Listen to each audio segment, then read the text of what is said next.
There are times in life when we have a certain agenda, we have a certain goal and task in mind, and then something else comes along and totally sideswipes us and totally moves us into another direction. And sometimes that's frustrating, but sometimes that's really what you need to do. And we see that in this week's parsha. We see that Hashem is commanding us on the completion of the Mishkan, the tabernacle, who's in charge, who's managing the project, and the final details that need to be put in place. And then all of a sudden, Hashem starts telling us about Shabbos again. Now, we just had Shabbos mentioned in the Ten Commandments just a couple weeks ago. So why is Shabbos coming up again?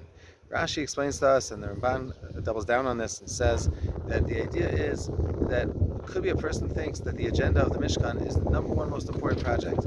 After all, it is a spiritual pursuit. After all, we're trying to get Hashem's presence amongst the Jewish people.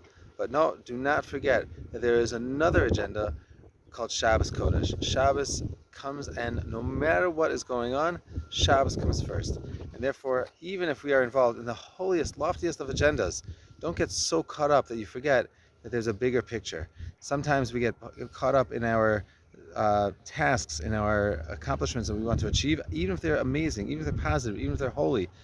But we have to remember that there is a grander scheme, and we are players in a bigger production.